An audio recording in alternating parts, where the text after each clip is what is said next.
everybody, this is Matt. In today's video lesson I'm going to be talking about drum parts. I know the past few videos I've done have been on coming up with a drum part. In this video I'm going to be talking about how to take a drum part and make it more interesting. Okay? The pattern that I chose for today's lesson is one that I actually just made up right before I started rolling on the camera.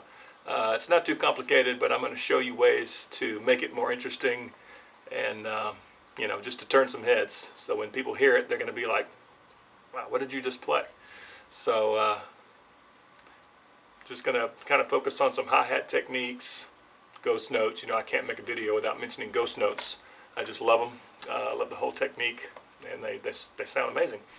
And I'll probably focus on some ride patterns that you can change up, as well as adding in, changing up the kick part as well. So let's get started. Okay. The pattern that I came up with, like I said, I just made it up. It's not from a song or anything, I don't believe. But the pattern that we're going to be using for today is just...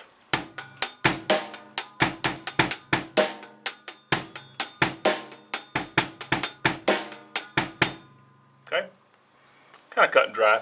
Just straight eights on the hi-hat, and the kick and snare is just...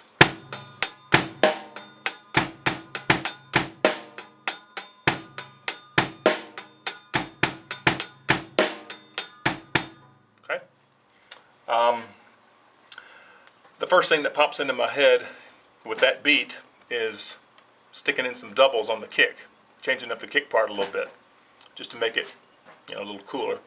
So you can go.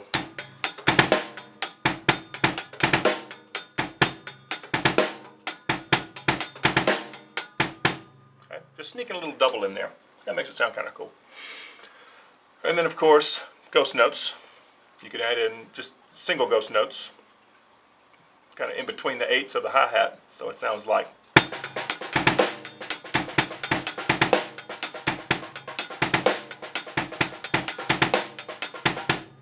Okay, and that's just.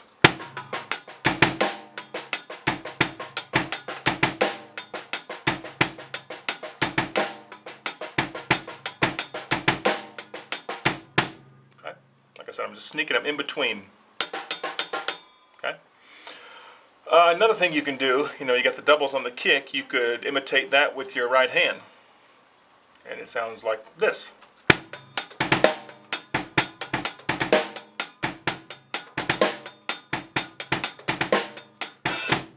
Right. You can add in double ghost notes with that little hi-hat thing I just did. So it sounds like...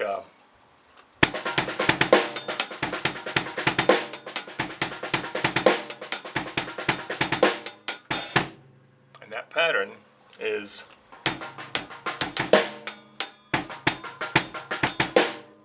right, left, left, right, right, right, right, right, left, left, right, left, left, right, right, left. Sounds kind of cool when you sneak that into a beat.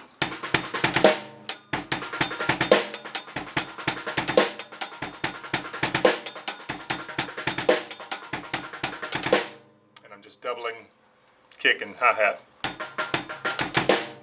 Alright. So that was taking what would otherwise be a kind of a boring beat and spicing it up a lot. Towards the end, you play that in front of somebody, they're going to look at you like, wow, where'd you learn how to do that? And the same can be applied to the ride cymbal. Take that same beat,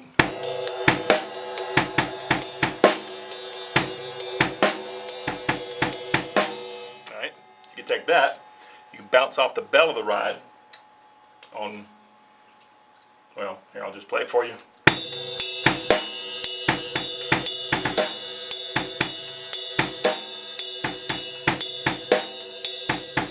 Alright, I don't know if you can see the bell or not in the camera. But that's basically what I'm doing.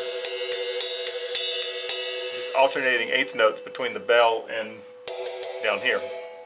And again, throw the doubles, and you can double what your foot's doing. You can double that on the bell of the ride.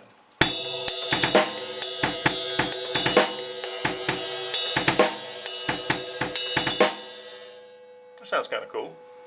And of course, you can throw in your ghost notes, excuse me, and the double ghost notes that I was just doing.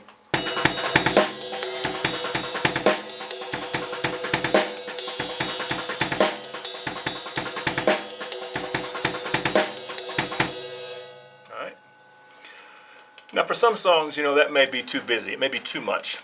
So you have to think about the type of setting that you're playing in. If you're playing in a band or playing for a, you know, whatever you're playing with, if the song is pretty straightforward, just kind of low key, you may want to keep that beat low key. But if you're in a progressive band and you want to throw in some really busy beats like that, these techniques may be helpful. All right, all the ghost notes and all the doubles on the kick and the doubles on the hi-hat, and just makes it sound really neat, like you're playing a lot more than the average player would play. So hope this helps, and more videos to come. We'll see you next time. Thanks.